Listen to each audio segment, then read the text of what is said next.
Hey, what's up guys? Welcome to the latest overview video for one-click Asset Manager 1.4.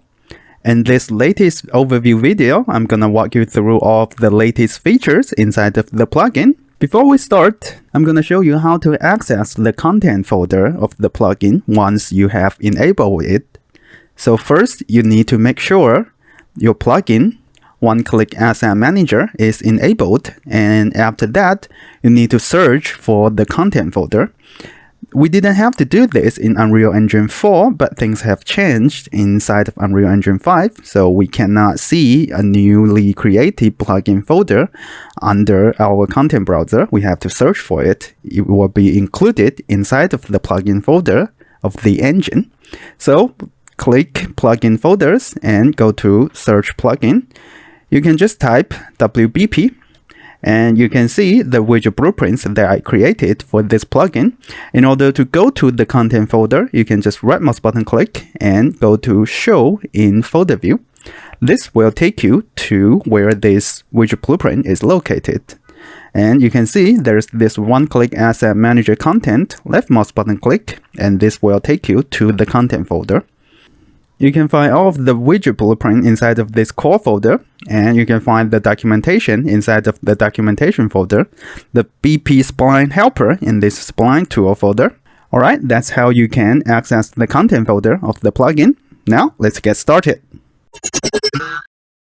As usual, if you think this video is too long, you can always go to the documentation folder of this plugin inside of the content folder of the plugin, double click to open it, and you'll find this documentation widget blueprint. Right mouse button click to run it. And pretty much everything that I'm going to talk about in this video, you can find it in here. If you want to see specific documentation about specific modules, for example, you want to see the right mouse click actor actions, and you can see all the things that you can do when you right mouse click an actor inside of your level. So if you prefer reading, you can try out this documentation. You can click the different buttons to see all the different documentations, all the different texts for each module. Alright, the first thing that we are going to talk about today is the WBP quick actor actions. So go back to the content folder of this plugin and go to core, the folder named core, double click to open it. There is this WBP quick actor actions. Right mouse button click to run it. And if by default your window pops out like this, you can always dock it inside of this window. So this is my workflow. I prefer to do it this way. Alright, the first two buttons, I think they are quite self-explanatory. They allow you to select actors, to quickly select actors.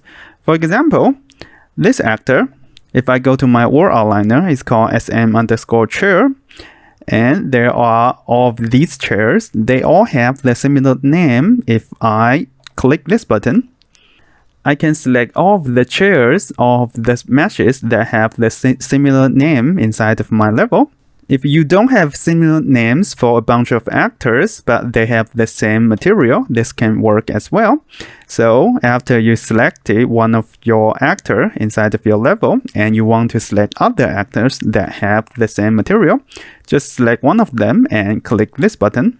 And you can see all of the actors of the meshes that have the same material have been selected. So hopefully this can help you to save time in selecting actors that you want.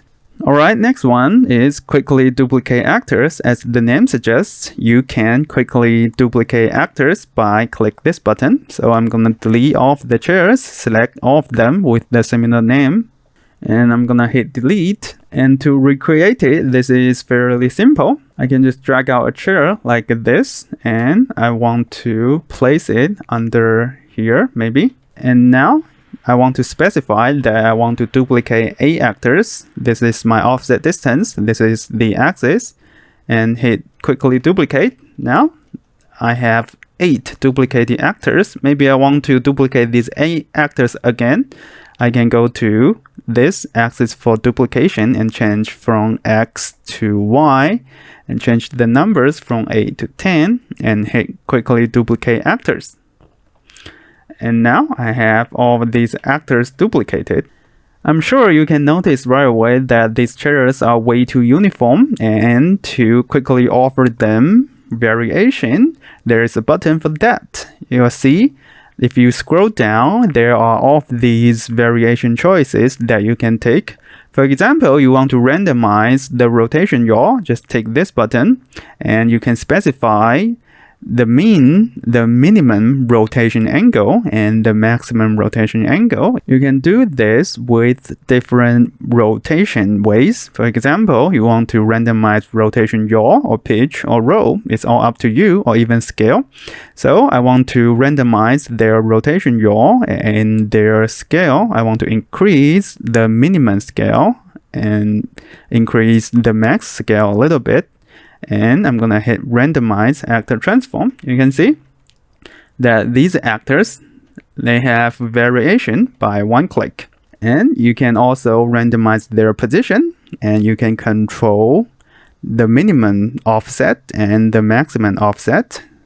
And now if I hit the button again, if I click the button again, because now I only want to randomize their position, I don't want to touch their rotation. So I just unticked those two options and click randomize actor transform. Now each of these chairs has randomized offset.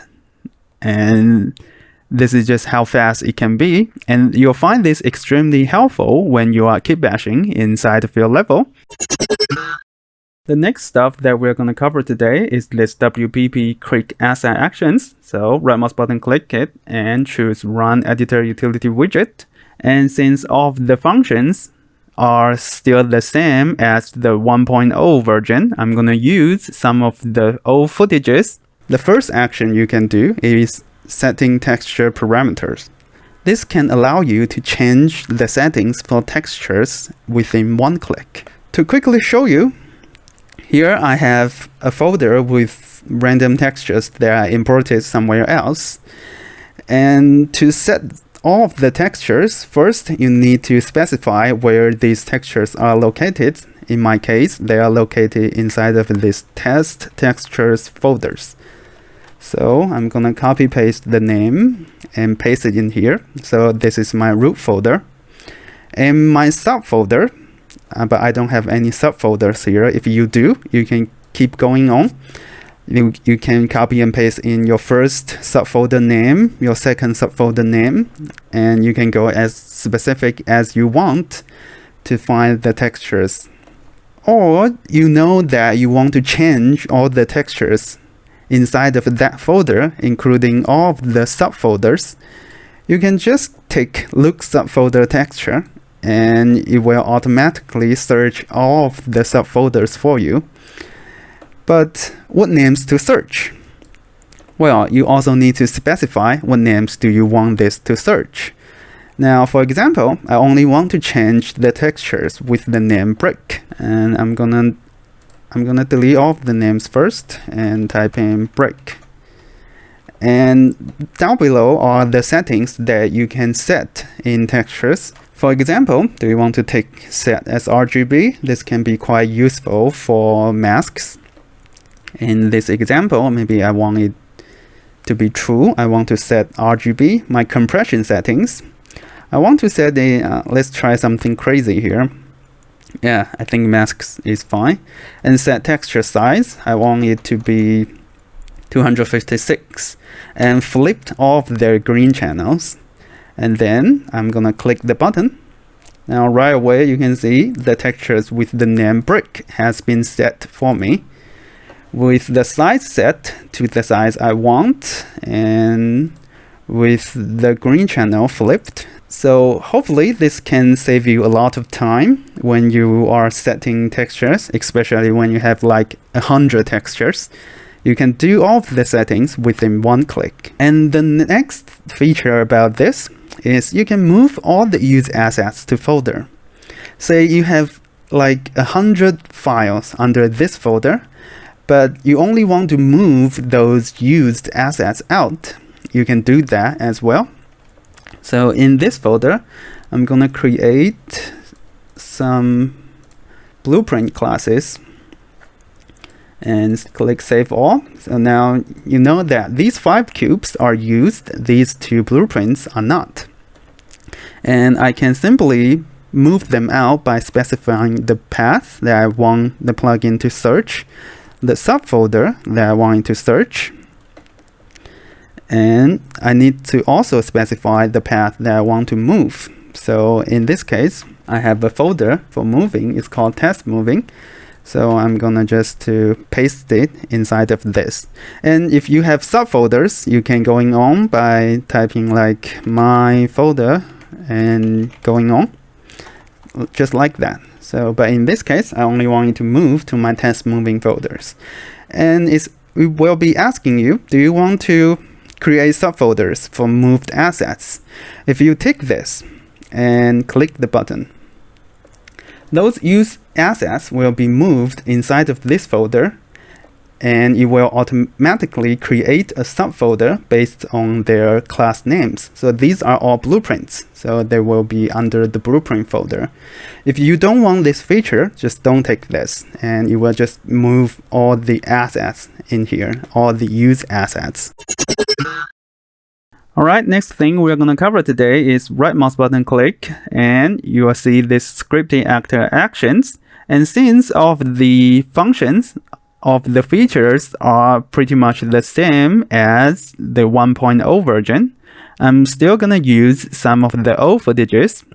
You can simply just right mouse button click the chair and go to scripting actor actions. The first thing you can do is actor batch selection. If you are familiar with Blender, you can pretty much guess what this function is doing. So basically, it allows you to select multiple actors at the same time. For example, I can select all actors with same material. Once I click it, and right away, you can see it says successfully selected 99 actors. This method works for static meshes that either have the same material or they have the same master material. So even though they are using different material instances, as long as those material instances have the same master material, this selection method will work. And also, you can select all actors with similar name. So you can see that it's called SM_chair. And if I click this, and it will ask you whether or not you want case sensitive or not. So in this case, I do want it. Click OK. And you'll get pretty much the same result. So it's pretty much up to you about how you want to go about this. Alright, next thing that you can do with batch selection is deselect or select specific actors by name. You may find this useful when you are working from a different viewpoint. For example, from the top view, if I select all of these stuff, and basically I only want the chairs, but I don't want the walls here. So you can do that by right mouse button click, go to deselect specific actor by name, and I happen to know that these walls are called SM_cube, and type in OK. So it says successfully deselected 4 actors, and go back to perspective. You can see these walls are no longer selected, and of course other stuff are still selected. So you can be really creative about this, and hopefully this can save you time in selecting actors that you want. And the next thing I want to talk about is duplicating static mesh. Now the usage of this is quite straightforward. I'm going to delete all of my chairs now. I'm going to select all of them and hit delete. Now my scene is completely empty, and I'm going to show you how to recreate it within 20 seconds. So go to my folder, drag in a chair like this. So first, I want my chair to duplicate itself along the x-axis. So I can go to scripting actor actions and duplicate static mesh. And it will ask you for the axis for duplication. I will choose x-axis and the number of duplications, probably 8. The distance between each chair. 300 is fine in this case, and click OK. Now I have 8 chairs. Now I can duplicate all these 8 chairs together along the y-axis. So by selecting all of them, right mouse button click and go to duplicate static mesh. This time I will choose y-axis. I want it to duplicate 10 times and click OK. Right away, you can see I have this many chairs in my scene. And the good thing about this method is you still have individual control over each single chair, as each one of them is an isolated static mesh.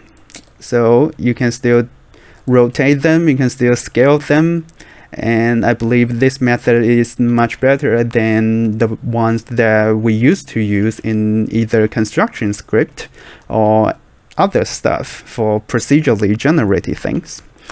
And after this method, right away you can see we have an issue, is that these actors, they don't have a name yet in the world outliner. They are all called static mesh actor.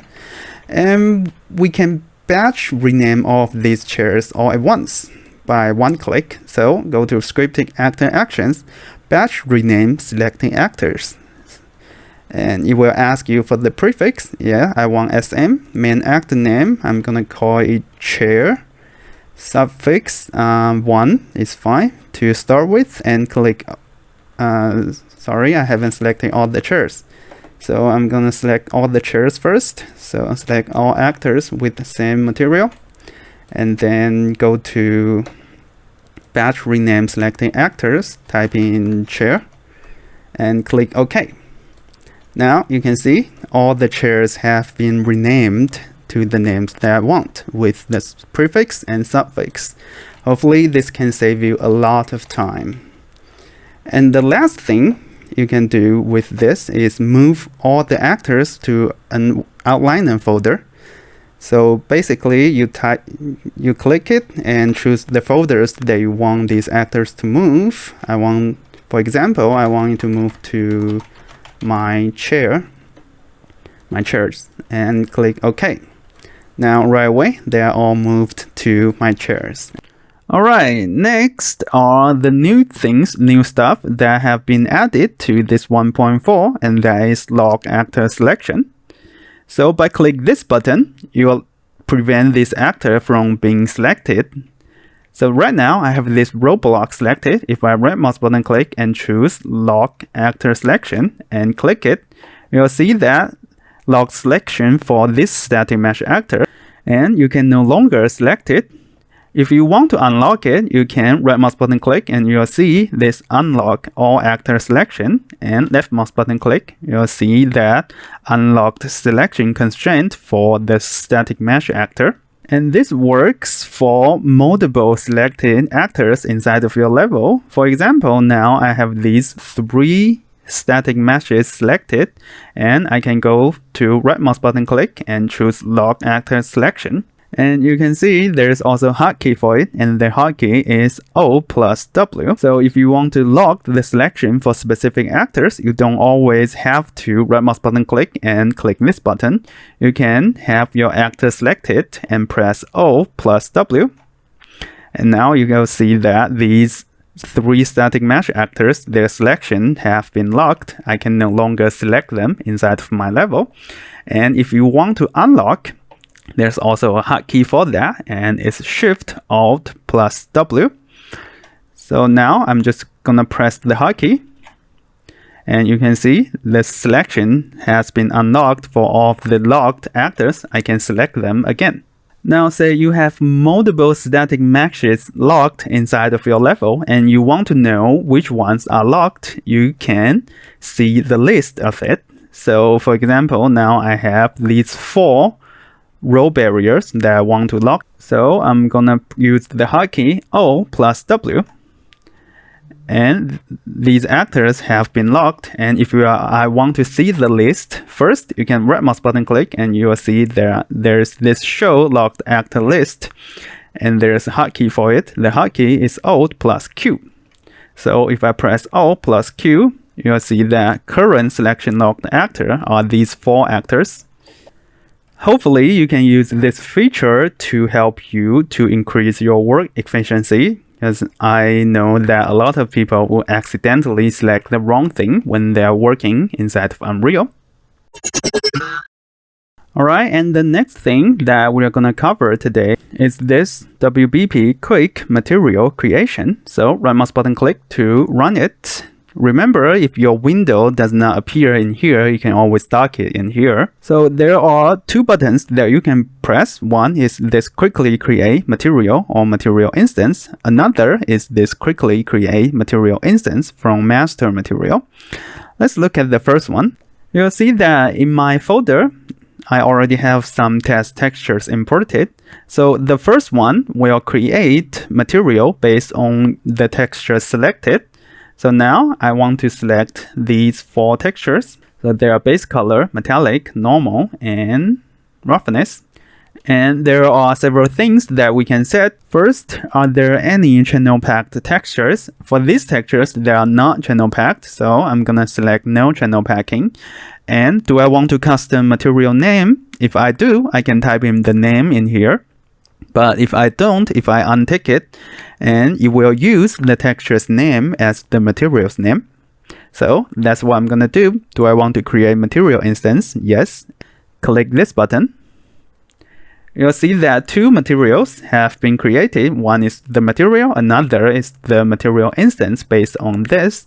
And if I double click to open this material, you'll see that all of the textures have been plugged into the correct socket for me with the correct material instance created. And if your textures are channel packed, this method will work as well. For example, here I have these 3 channel packed texture, and this one is channel packed. The method is ORM, so ambient occlusion in red channel, roughness in green channel, metallic in blue channel. I have these 3 textures selected and go to here. I'm gonna change from no channel packing to this method, ORM method. Currently, it only supports this method, and more supported methods will be added in the future. And I don't want to custom material name. I want to create material instance and click this button. You'll see that there are 2 materials created, and with the correct textures being plugged into the correct socket. So with this, you don't have to manually connect all of these pins anymore. Hopefully, this can be a lifesaver. Now, what if you want to create material instance from the master material? Well, that is supported as well. So you can see that this button is for quickly creating material instance from master material. And by default, it will be using this Megascan master material. So let's do that. Again, I'm gonna have the 4 textures selected. And let's see the first option. Are these textures channel packed? No, they are not. So I'm not gonna do anything. And next, the master material to create from. Yes, I want to use this Megascan master material. Do I want to custom material instance name? No, so you will be using the texture name. Alright, next you can set the texture parameters name. So you need to set this according to the texture parameter inside of your master material. And for this Megascan master material, the texture parameter name for base color is albedo. For metallic is metalness, and for roughness is DR. For normal is normal. So if you want this method to work, you need to make sure that these names are correct. These are the parameter names inside of your master material. Alright, when everything checks out, I'm gonna click this button. And you will see that a new material instance has been created and it's using the default master material from Crystal Bridge. So if you have master material that you want to create material instance from, you can use this. And of course, you can customize your own master material. You can just drag in a master material into here and make sure you have the texture parameters name set correctly. And that's how it will work. And you can tick and untick depends on your master material. If your master material has a parameter for metallic, you can take this. Has a parameter for ambient occlusion, you can take this. And if your master material is designed to support channel packed textures. You can take this as ORM param. So currently it only supports the ORM method. And if you want to take this, you need to change this channel packing type from no channel packing to this one. This has ORM param will be automatically ticked, and you can set the parameters names in here. Now you must be wondering, does this support every texture that you have? Well, there's limitation, and you can scroll down to see the supported texture names. In order for this method to work, your texture name must contain these letters. For example, your base color texture must contain these names, your metallic texture must contain the name, and your normal texture must contain the names. And you can always specify the names for your textures. Maybe your naming convention is a bit different from this, so you can always add one and type in the names that your naming convention is using, and this will guarantee the method can work. Alright, next thing would be deleting the unused assets. So say after a long time's hard work, there's a bunch of unused assets inside your project, and you want to quickly clean up your project to scale down the size. You can easily do that by go to the folder structure here, right mouse button click. You can see there are two options for you to choose. One is delete unused assets, another is delete empty folders. So to delete unused assets, this can work with one single folder, or it can work with your entire content browser. But be careful when you do this to your entire content browser. Depends on your computer. If you have too many assets, the searching and checking might take a while. So be careful with that. I recommend you do this folders by folder. So now if I just click this button here, you'll see that it has a total of this many assets that needs to be checked, and it will say that too many might take a while. Right now, I don't have a number for you. I don't know how many is too many. That really depends on your computer, but feel free to check this out. And if you click OK, all of the unused assets will be listed in here, and you will see all of them, and you can delete them right away. So the idea of unused assets is there are no asset referencers. So you can just choose force delete in here, and all of the assets, all of the unused assets will be deleted. Now I'm not gonna do that. And after that, maybe you have a lot of empty folders. So you can click your content folder again and choose this delete empty folders, and you will see that now it says no empty folder found under the selected path. But if you do, all the empty folders will be shown in here. So you can use this to quickly clean up your project.